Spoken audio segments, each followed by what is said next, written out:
started this little teaching group for my litho sort of experiments to share it with the students, and that eventually got me kicked out of the school. Oh no, really?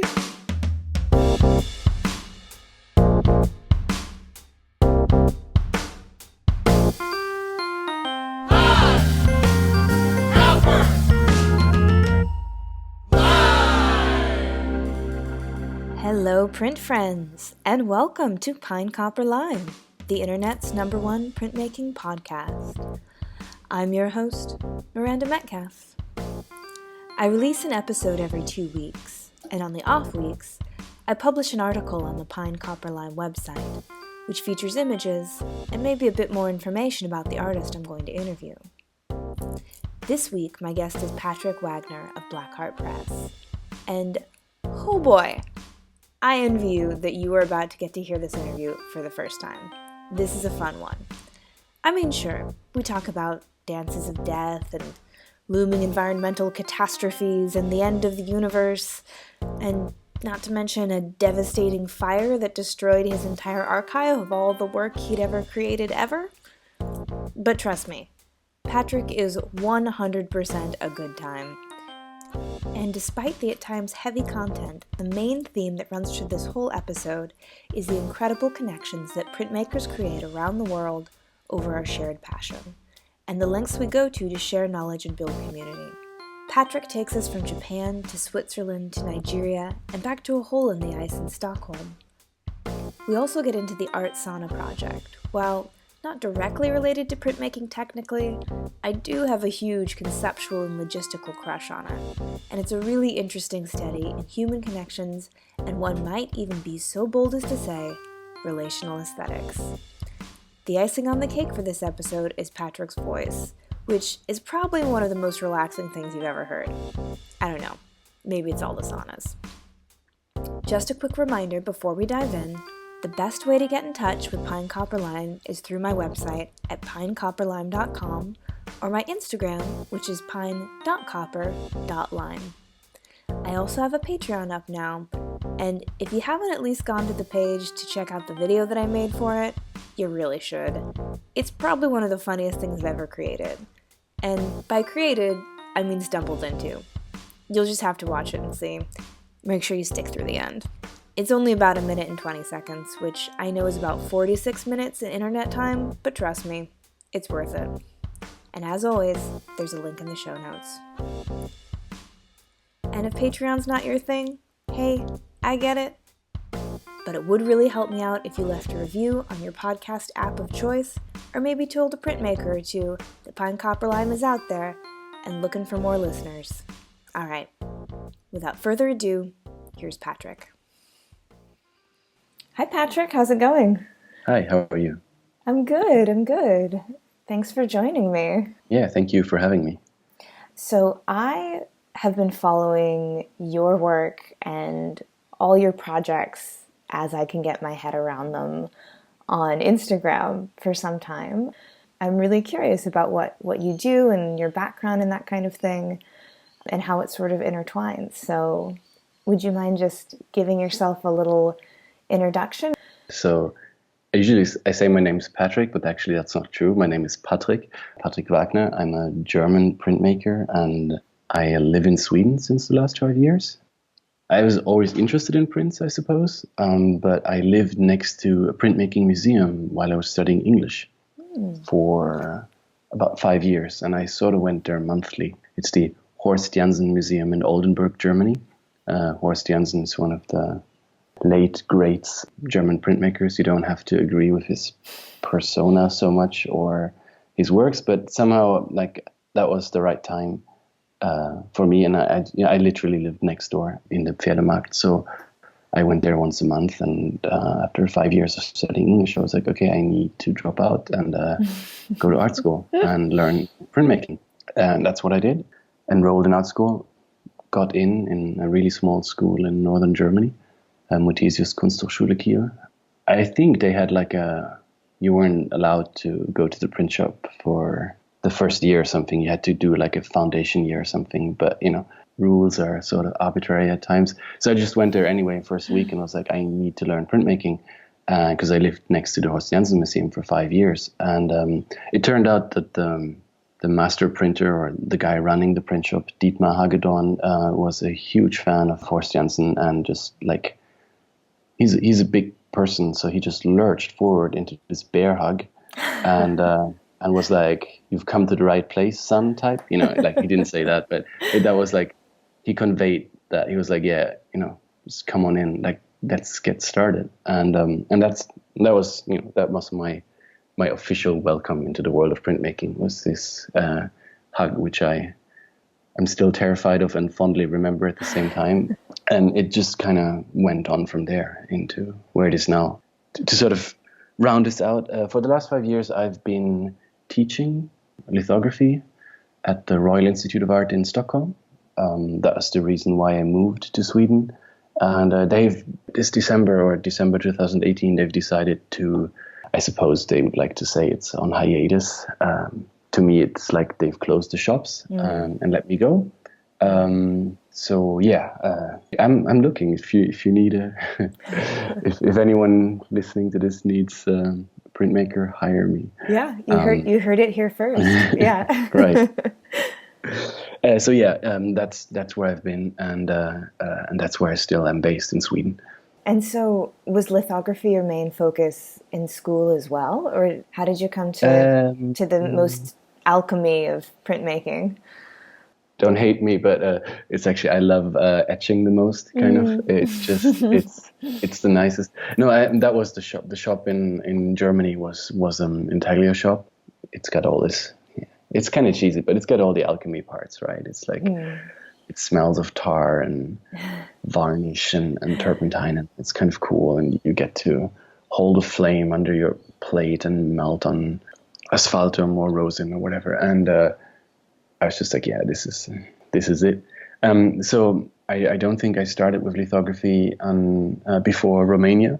I went on exchange in 2008 to study in Bucharest, Romania, because they just joined the European Union in 2007, and so it was possible for me to transfer there as an exchange student. And that I think I was like, that year they had 2 new students, one from Italy and one from Germany, me, and they had a litho shop but no teaching. So it kind of ended up with me reading Senefelder's instructions from the library, because they had a German book on it, which they wouldn't give out. So I had to like copy it and then go to the shop. And there's a group of students that was into experimenting. So we kind of tried to make some lithos. And then I had a friend from Minnesota back then. I think he was working at High Point at the time.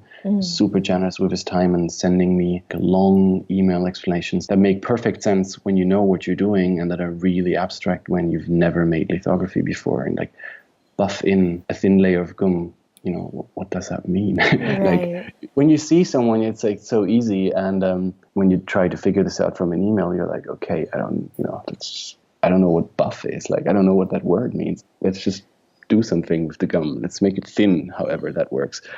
And from that, I was always interested in, how do you teach and how do you communicate this skill? Because, with everything, if you've done it, it looks super easy. How do you tell that to others that don't have this ease in their hands yet or something? So it was quite nice. I was kind of started this little teaching group for my litho sort of experiments to share it with the students, and that eventually got me kicked out of the school. Oh no, really? Yeah, you weren't supposed to pass on knowledge like that, and it's true. It's they were like, you can't do this anymore. It was really fun, really good time. I'm not bashing the people or the school, but they also didn't make it easy, and that was kind of, I was like, okay, good. It's good when it's safe and nice and welcoming environments that you're in, and that kind of, I think that's something that I carried later into my teaching. Mm-hmm. To be like, it's pointless to be hoarding knowledge and not passing it. Well, I feel like that there's a little bit of that knowledge hoarding tradition in printmaking, if going back into the history of it, of people, back when it was sort of a science full of this proprietary knowledge, that certain people, if you knew how to do something, you would have that edge above the rest. But I think for the most part, we've evolved beyond that, and it's really nice. It seems to be such an open community. I think for me, this was like this like I said, like this initial hug of, in this case, one person, but it's also the community, because I seem to spend way too much time in front of my computer just looking at printmaking stuff. And that led to reaching out to a couple of people. I remember there's this Japanese guy that was uploading this 33-part series on how he processes and rolls up and etches a stone. And this guy was called Itasu Litho.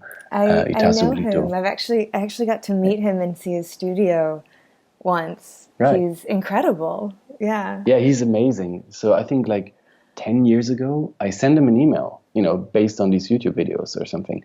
Like, I was like, this is amazing. This is so cool. Thank you for putting this out, because I have, I'm just teaching myself. I had no idea. And he was super generous. He replied, he didn't hoard his knowledge. First of all, he went through the trouble, right? He knows perfectly well how to etch a stone, but he went through the trouble to make these videos, to, produce them, to set up the camera, to do all this work. It's way more work when you're also looking at, have a camera standing there. And then he gets this random emails from these German people, and he's like, Guten Tag, because he knows like 3 words of German. And suddenly you have a friend in Japan, and they're sharing. And, I've been at his place now 3 times, I think, because he's teaching, or he has been, I'm not sure if he still is. The last years he's been teaching at Geidai, Tokyo. Yeah, that's probably where you've met him, or that's where most people visit him, the shop in Ueno. And it's amazing that there's this sharing kind of going on. And that led to me making my Black Art Press Instagram, and before that the Tumblr, which is still there. But yeah, there's always content being put out. And I was like, okay, I need to do this too. I want to do this too. As soon as I have something worthy to tell or to show, like, I'd like to take the effort, take the time to put it out there again. Mostly because I'm doing the research anyway. If I look up some prints in some collection, I might as well just post about them, and as a memory to myself, but also as a reference for others that might stumble across it and be like, oh yeah, that's cool. Look, there's this person that does this, things or something. And if you've done the work, you might as well just let others benefit from it, I feel. And I think there's also something to be said for, no matter how well you think you know something, teaching it and breaking it down for someone else, you learn it from a different angle in a way that can be super beneficial too. So I think it benefits the teacher and the student. Yeah, or just see how, exactly. Or how to see how things are done different in different places. Yeah. Because I think we all know everyone who's learned printmaking learned it one way from the people that you had access to at that time were doing it. And so you're kind of like, okay, this is the holy way to do it. You got to do this and you got to do that. And you go to another shop and people are like, sorry, what are you doing? And you're like, oh, I'm doing it the right way. And people are like, no, not at all. Like, this will never work. And you're like, oh, let's not argue about that, because I'm fairly sure it will work. And then in their most well-meaning way, people will be like, okay, here, this is how you do it. And you now have 2 routes that lead to the same kind of goal. And then you realize, okay, good, there isn't one truth.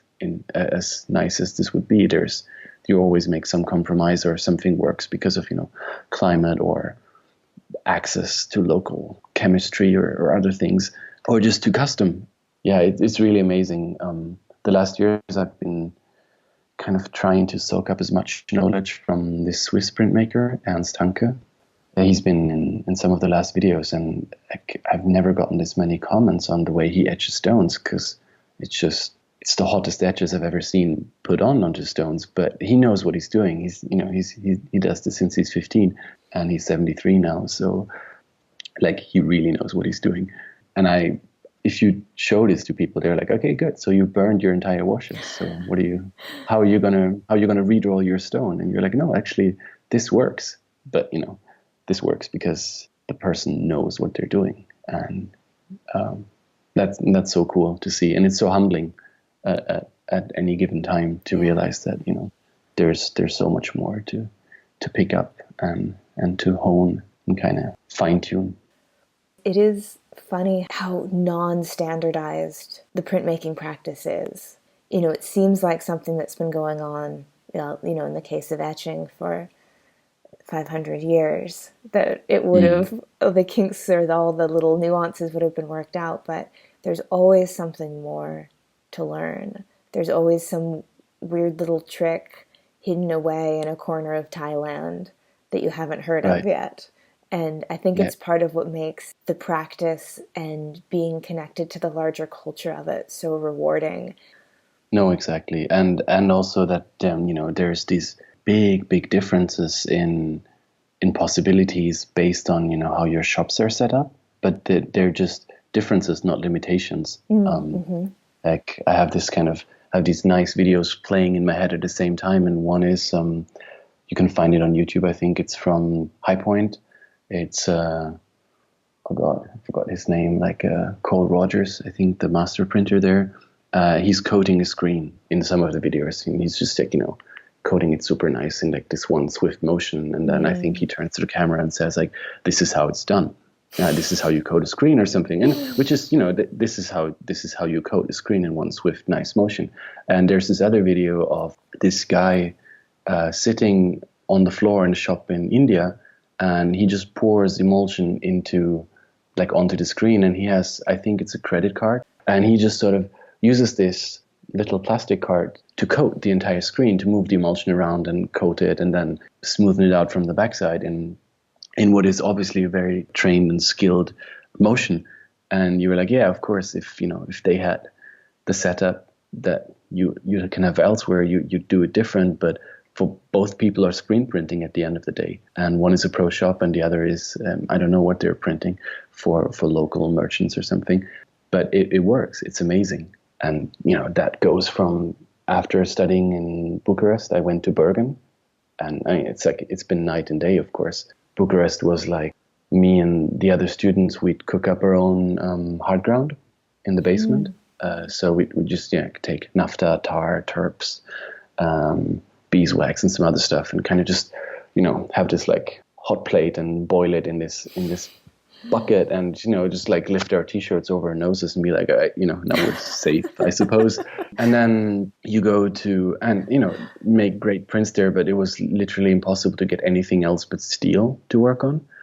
So you had we all had to have belt sanders and kind of get the steel as smooth as possible, because there was no access. And then after that, the next half a year was Bergen, and that was where Jan Peterson had been teaching. I think he's now teaching in Oslo. He wrote these great books about photogravure, and he had set up the shop, the art academy there, and he was just setting up Tryckeriet, which is a center for contemporary printmaking in Bergen. So you have two spaces in this town that are perfect for making photogravures, copperplate photogravures, which is, they have these nice climate control setups. It's kind of these airbrush thingies in the room that keep the moisture at exactly 80%, if that's what you wanted. And you have this plate whirler for your gelatine paper, and that it dries the right way, and you have a plate spinning. And it's amazing, of course, and you can do these works elsewhere, but it's so much harder to fight conditions. So when I was later studying in Helsinki and I wanted to make photogravures, it was actually the smartest way, I felt, was to go back to Norway and, to book shop time there and make the works there, because I'd be like, okay, I can waste 2 months of my time trying to set up a perfect environment for photogravure in Helsinki, or I can just go somewhere else where it's conductive or that type of work. And I think that's kind of something that's always good to keep in mind, is that people in Romania were etching the same, the same passion than you do elsewhere, and get great results. So the good shop didn't automatically mean great works, nor did, the adverse conditions mean that the work was shitty. And I think sometimes it can even be the other way around, because if people are fighting through difficulties, they have such a fire in their belly to create these images that they can do really incredible things, where if everything is just easy, there's a kind of casualness about your practice that you can fall into, I think.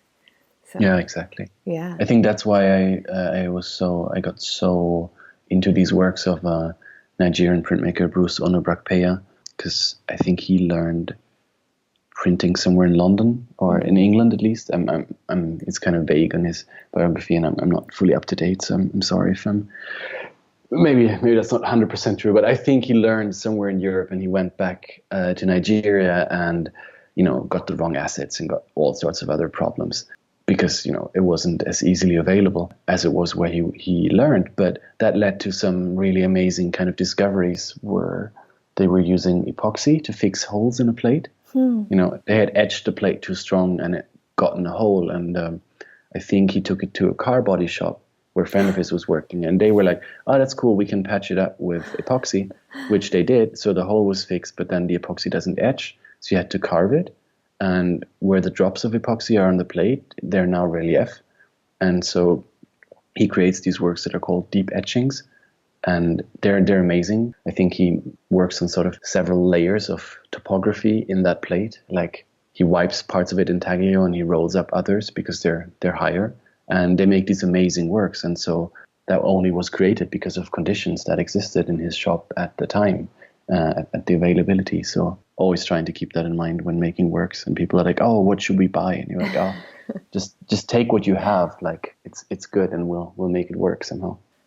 So speaking of the Nigerian printmakers, you were doing printmaking interviews long before Pine Copper Lime came along. So I'd love to hear you talk about that a little bit and how that process was for you, and who you got to talk to during that time. Yeah, it's like, but it was completely different than Pine Copper Lime. So I was way less professional and way more based out of just curiosity. Like I said, you spend too much time online and looking up things, and then you're like, okay, good, there's only that much material, I need more. Okay. There's 2 books on this guy, and in Bruce Onobrakpeya's case, I think he's safe to say he's in his 80s now. So a lot of the material that exists on him probably exists pre-digital in some way, and it's every once in a while you kind of forget that, oh yeah, like stuff exists offline too. You just have to, you just can't access it from the convenience of your home.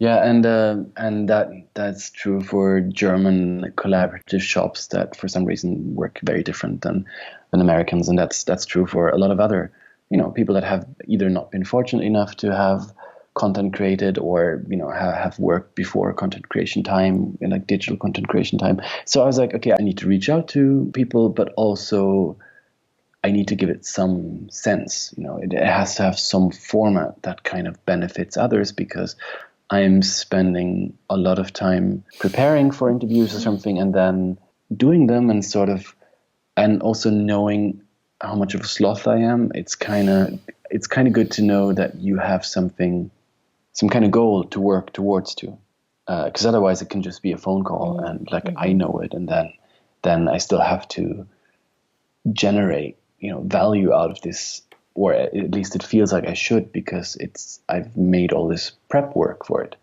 And so I did text-based interviews, kind of like that were on the Tumblr. I tried to do this in a larger format for my MA project, and I kind of had to shortcut it at certain times, because I at some point realized that I was in over my head.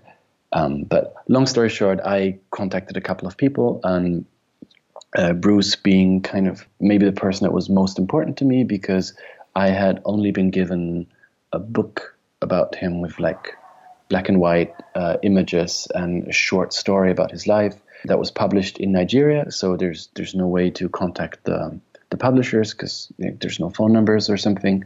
And through, I don't know, a lot of persistence and calling the wrong people, I eventually got his phone number, which was already quite this, adventure, because you have to convince completely random people in Nigeria that you are legit and you're worth their time. And eventually we talked, and I had bad recording equipment because I was so focused on other things. So just had to put my phone on speaker and have the laptop recording running next to it. And it's very suboptimal, but it worked. And I got to ask my questions and got to learn a lot of stuff. And I did that with Mark Hershey. That's actually not an interview, but I just called him because I had so many questions about his shop. He runs Haven Press in Brooklyn.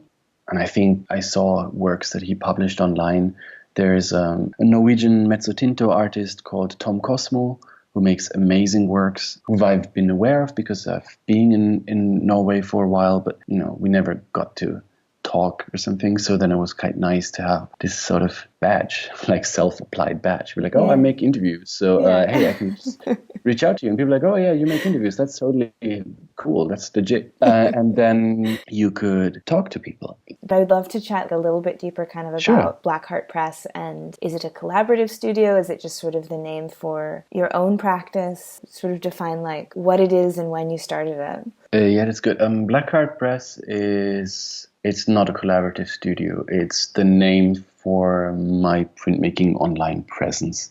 Blackheart Press originally was a blog. It then moved to Tumblr in 2011, and it's sort of now kind of more or less transitioned onto Instagram. It's an umbrella for all these things. It's an umbrella for the visits to all these print shops that I've done, because I've been quite fortunate in terms of travel grants or travel possibilities in the last years, and having this network, it seemed only natural to sort of visit all these shops. And it also is where I post my own works and where I post about the shop that I'm setting up now.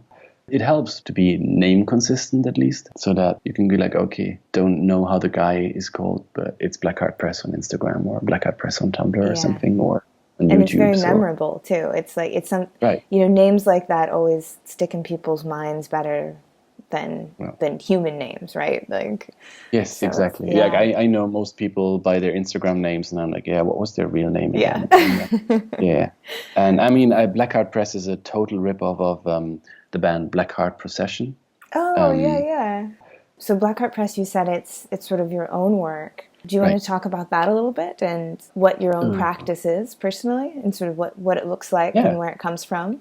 Yeah, I don't know. Yeah, I'm kind of currently I'm sort of reconnecting to that a bit because I've been a fine art educator for the last 5 years, which means that I'm not sure what the American equivalent is. I'm a junior lecturer. That's like kind of I was a junior lecturer because I've been let go and the shop's been closed.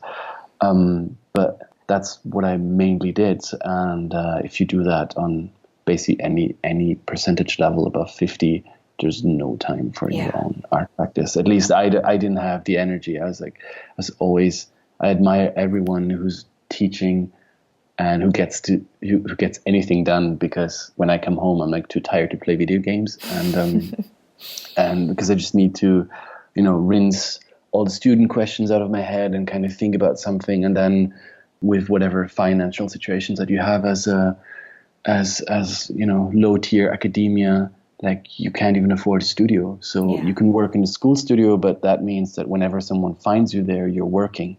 Like, good luck. Like it's Sunday night and you wanted to do some quick editioning, but there's also 2 people in the shop and they ask you, which makes sense because you're the person that should be asked, maybe not on Sunday night, but it's so hard to get work done. So I make etchings and I make lithographs, and since 2-3 years I've really gotten into this kind of Schnellpresse printing in this Ernst Hanke style. He's got his own great method of working, and I'm trying to emulate and copy as much skill as possible. I wish I had started earlier with that, but that's what I'm doing. And I draw skeletons. That's the only thing I can draw, sort of, and rain clouds. That's sort of, if you like medieval prints, then sort of you've come across Memento Mori, Totentanz, Dance Macabre, Dance of Death, image traditions, and those I feel are, in those turbulent times right now, are as valid with all the environmental catastrophes looming as they were in the 1500s. I think so.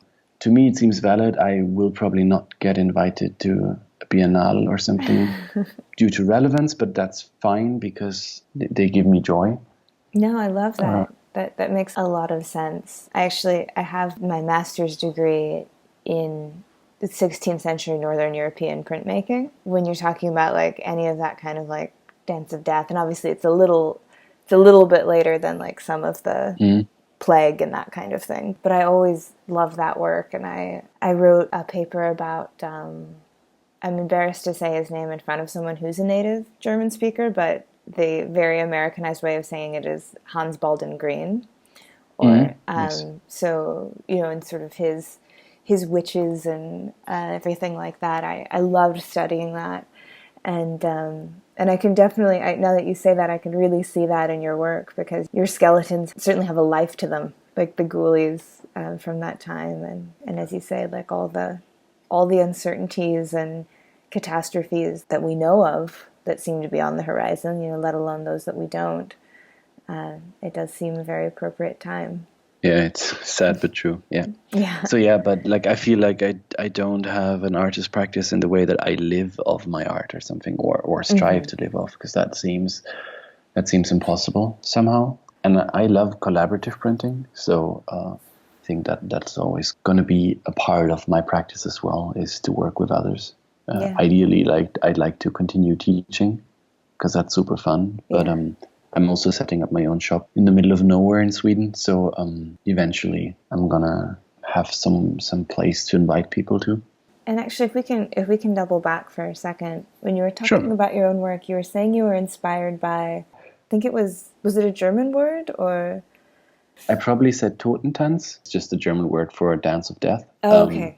But it has this strong image tradition. Like, I guess there's a form. There's usually, how many other, like, depending on who did it. Like, there's so many artists that did a Totentanz at some point in their career. There's Notke, there's the famous Lübecker Totentanz, like the Danse Macabre or Dance of Death from Lübeck, and it's usually skeletons dancing with, or not dancing, but like it's skeletons and people of certain crafts, and the higher point being that death comes to everyone. So with Holbein, he's a really lovely series where there's one where it's called Death and the Infant, where the skeleton leads the child out of the home or something. There's the king, there's the rich person, there's everybody.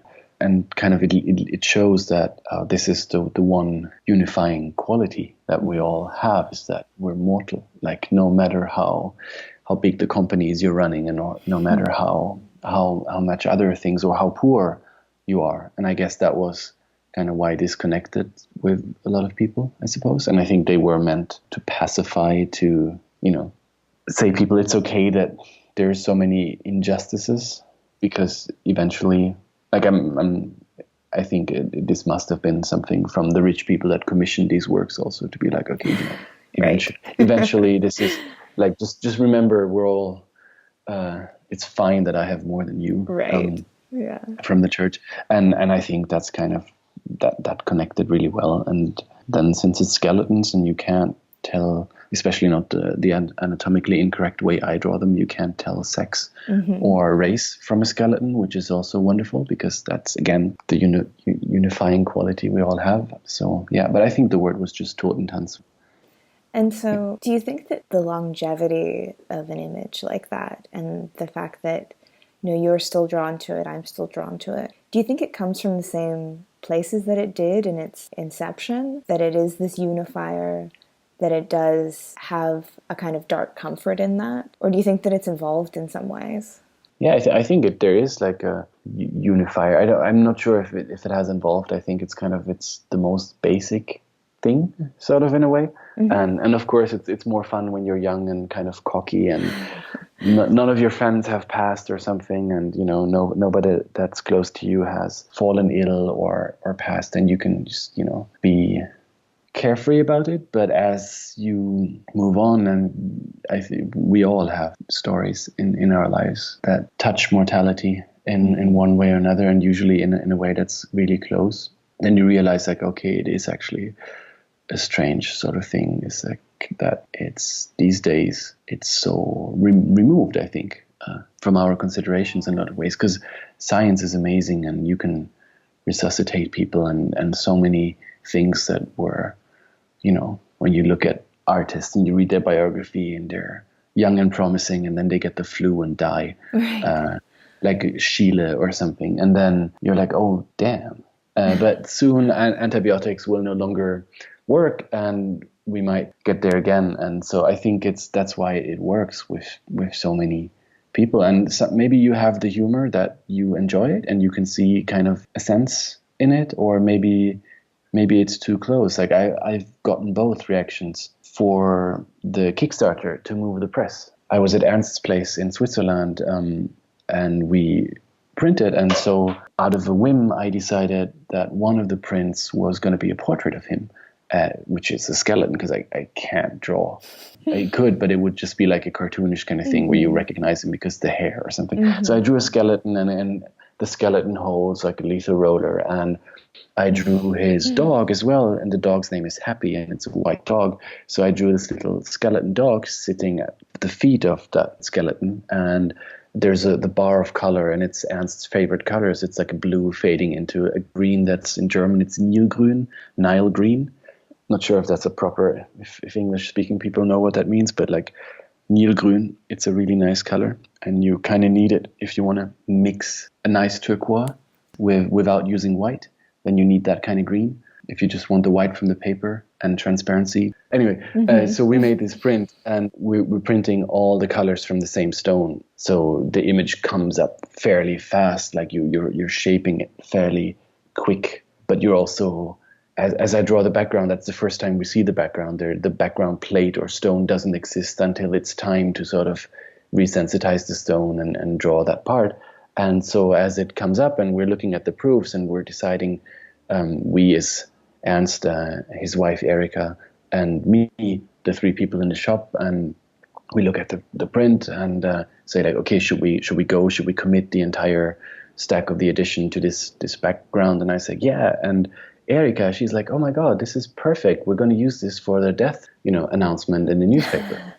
And I'm like, whoa, I didn't mean it like that. I was just a humorous kind of like a little touch, to what has essentially become a really good friend of mine.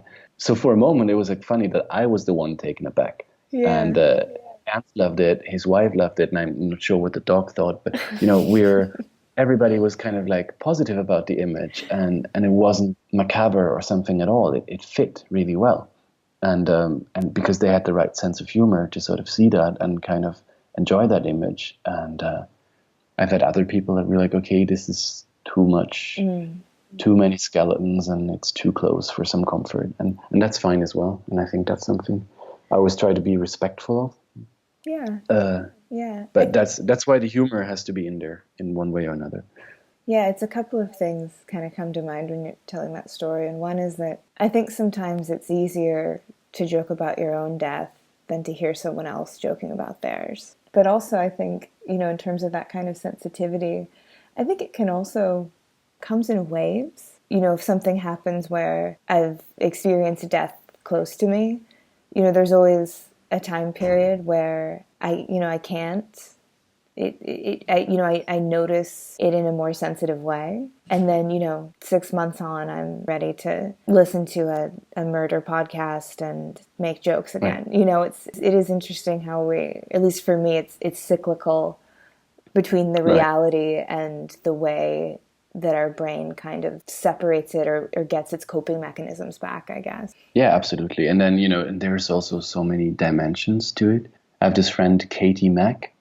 She's amazing. She's an astrophysicist. And her favorite topic is, I think, the end of the universe as we know it. And it's amazing because it's going to be spectacular. We won't be around when it happens, or we don't even know, I guess.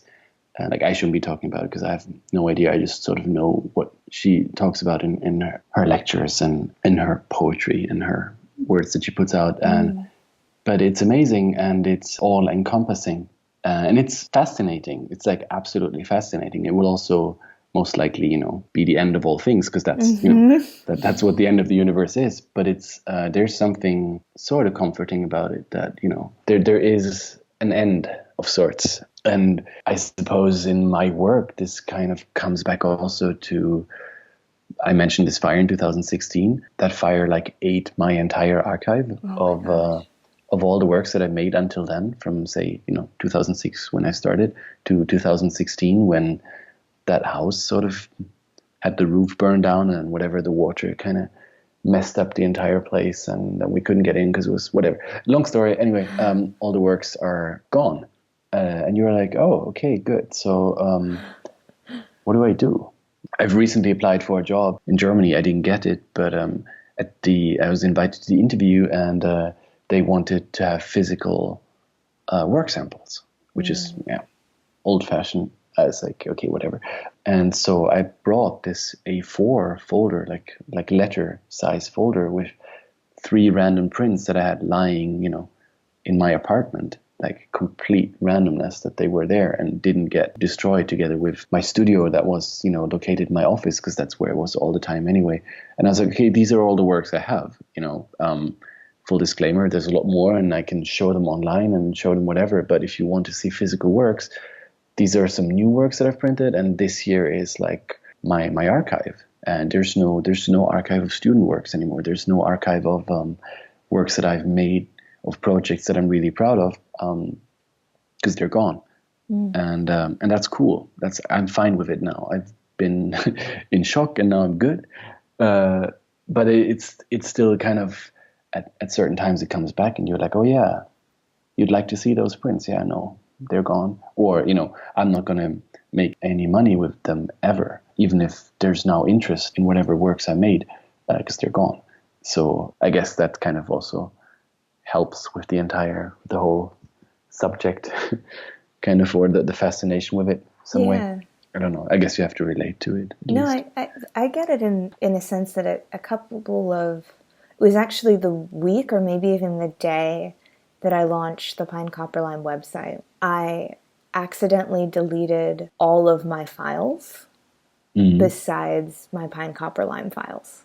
Like the Copperline files I just had happened to put in a different section of the computer, and then I had just deleted everything. Everything I'd written in graduate school, all of my photos of my beloved dead dog, who was my world, was all gone. And it was jarring, but also weirdly comforting, because there was a kind of a cleanness about it, a weird sense of bittersweet freedom. It's sort of like, oh, I don't have to worry about carrying that around anymore. Like, I think the sense of loss will later be the same, because, who has physical photos these days? And so I think if you kind of, lose some hard disks now, or, whatever, I think this is as dramatic as burning up your old photo albums or something. Right. Yeah. It's probably even more widespread. Right. It's all you have. And you're like, oh, it was just digital information. There's no box in the attic with old negatives or something. Mm-hmm. It's just gone. So that's how it goes. There's no point in dwelling too much, I suppose, on that. There's a kind of freedom in not being given a decision, if that makes sense, because you're Well, I'd like to have my stuff back, just for the record. But of course, it's like there's some things that you just can't change then, and you just gotta live with it or something. I guess that's once you've managed to accept that. I think there's this wonderful scene in The Simpsons where Homer is mortally ill or something, and he goes through the 5 or 7 whatever stages of acceptance within, he gets this leaflet, and he goes through those stages within 10 seconds. Yeah. And it goes your progress is remarkable or something. And you're like, all right, okay, good, that's done. So yeah, he's eating the pufferfish, I think, is what's happened. Right, exactly. Yeah. it's such a brilliant early Simpsons episode. Never miss an opportunity for pop cultural reference. So I would, though, because we've talked about it, because I'm curious, maybe kind of wrap up by talking about your sauna project, which is the other side of things. Right.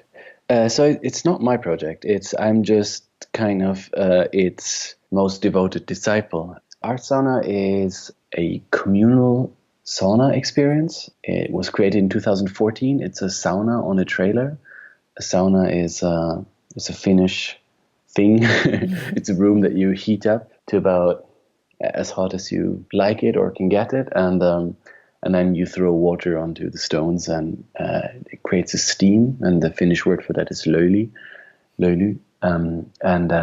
that steam is it's amazing, and you just stay inside for as long as you want to, or can stand it, or feel that it's fun, and then you can go out, and preferably you go out to a really cold place, because by the time you leave the sauna you're really hot. And the best place for that is a hole in the ice.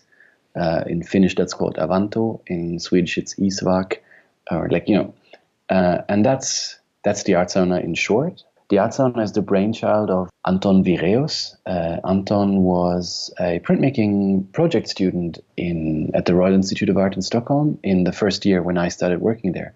And I had lived in Finland for the last 4 years, approximately, where I was working as an intaglio printer in the shop of Tuula Lehtinen, printing lots of cool stuff for her.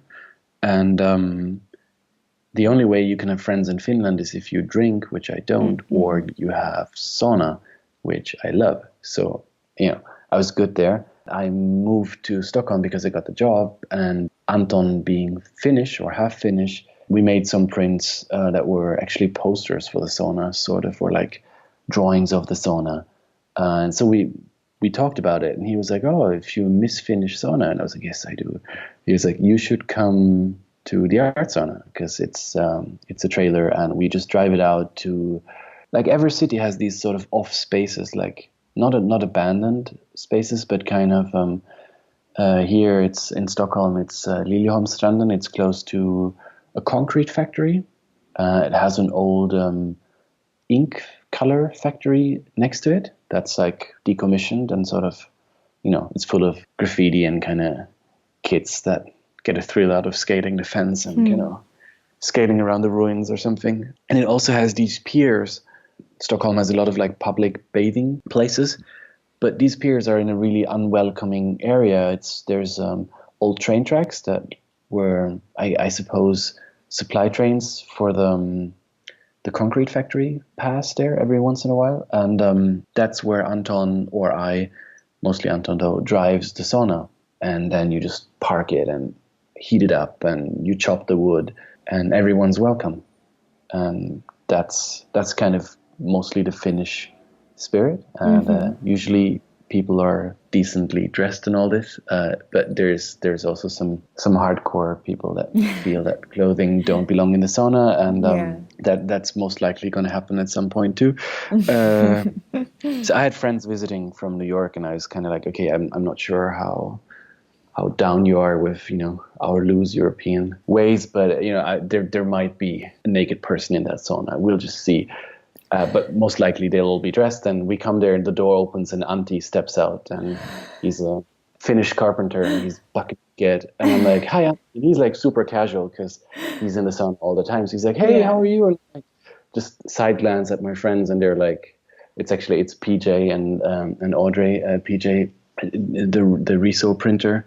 I think he's at Robert Blackburn's in New York. But anyway, he was there and he was just looking at me like, okay. And I'm like, yeah, that's welcome. Yeah. And Antti just goes and does this like backflip into the water, and we're having a great time, and they're having sauna, and we're all having, enjoying it. And Audrey ends up making a painting about it. And that spirit is kind of what the art sauna is all about. It's a lot of friends that I've made in the sauna, which is really helpful for me, because that meant I got to meet people that were not printmakers or my students or colleagues, because that's literally everyone I met, because I moved to Sweden because of job. So, we know how that is. You only hang out with those kind of people. And it's a huge lesson for me, because I'm not necessarily, maybe in 2014, I wouldn't have been that welcoming as I am now. But it's, if someone else teaches you what it means to really sort of open the door, and that could be the door to your sauna or the door to your shop, and be like, yeah, you can, you're welcome. You can come in. You can have the funniest people sort of showing up. And at times, it's way easier to just like keep it private and keep it locked, and sort of no surprises. And it's nice. But once you've dared to kind of be inviting, it's really fun. There's, random French tourists that are like, what are you doing here? We're like, we're having sauna. And you're like, you can join. You're like, really? And you're like, yeah, just, hop on in, and suddenly you have, a French couple in their underwear sitting in the sauna and having a great time. And it's December, and then they go swim, and it's amazing. And it costs energy because you're sacrificing a certain form of private space, but you're sharing. And I think that's why Anton's project is so amazing, and that's why I am there so much, volunteering and whatever, chopping holes in. I love chopping holes in ice or chopping wood, so lots of chopping. Yeah, that's the sauna.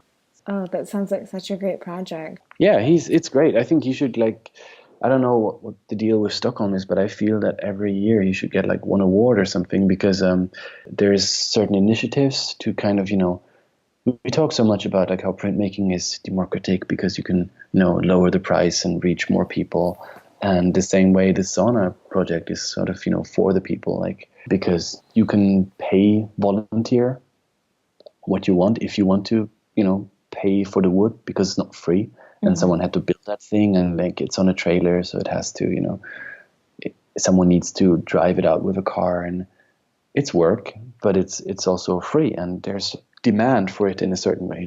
The city needs kind of social spaces, and it's a spot in the city that is sort of, like I said, overlooked. It's not shady, but it's not, oh, how lovely, by the beach or something, but it's a way to reclaim that certain space, and it's a way to sort of say, okay, you could make this into more parking lots or into random overpriced apartments for the people that can pay such expensive apartments in the center of town, or you could make it into a social, place that would benefit everyone living there. And one opportunity is this sort of, would the sauna, where it parks, there's no parking lot, it's stands on the tracks. And so every once in a while, depending on where it stands, there's different securities that are responsible for, this area. And usually the project itself is so charming and so honest in itself that we've never gotten a ticket yet. But there's people there that are like, you can't stand here. And you're like, yeah, but we're having sauna, so why don't you join us? And they're like, we can't because, I have to tell you guys that you can't park here. But then, you're like, okay, what do we do? Because now there's 7 people in underwear, sort of dripping wet, standing in front of you. We can move the sauna, but where do we move it to? And then, they're like, oh, I don't want to ruin your day, but if you drive 20 meters further, come this sign, my jurisdiction ends, and it's someone else's problem. If you stand there, it's fine, because then I don't get trouble with my boss. And we're like, all right, we can do that. Sure, we move 20 meters further at the end of the sign. But that, it's sort of, so far there's never been a problem with it. And I think that comes from the sort of the niceness of the whole thing. Yeah. It's Satoru, the guy from Japan, he had sauna with us there. Yeah, he was like, all right, now we're jumping. I was like, yes. Yeah. Now we jump into the water. And it was lovely. Well, and the Japanese, of course, have their whole very old communal warm bath, tradition. So I'm sure it was felt right at home. Yeah. And you get to have tattoos. So that's cool. Right. Which you don't get to have in Japan. But yeah. So can you let people know the best way to find you and follow you and offer you teaching positions? Yeah, the best way is Blackheart Press. On Instagram, it's just Blackheart Press, one word. It's blackheartpress@gmail.com. If you want to send me an email, I think that's the easiest way. Simple as that, yes. Yeah, no, simple is good, as I said, so you can remember it. So yeah, it's been an absolute pleasure chatting with you about everything, and I hope we can stay in touch and have you back on sometime to dive deeper. I'd love to talk more about African printmaking and international exchange and your time in China and the polar graph. I had all kinds of notes we didn't get to. So I hope we can do it again. Sure, absolutely. I'd love to. All right. Sounds good. Thanks again, Patrick. Have a good night. Good. Thank you. The same. Well, that's our show for this week. Join me again in 2 weeks' time when I chat with Craig from the Awagami Paper Factory. And let me tell you, I was blown away by the incredibly ambitious projects they're up to there, and the 8 generations of history of the factory. Craig talks about their collaborations with artists, calls for art, opportunities for residencies, maybe drop that they're looking to hire a master printer in the future. We also get into the differences between Western paper and washi, don't call it rice.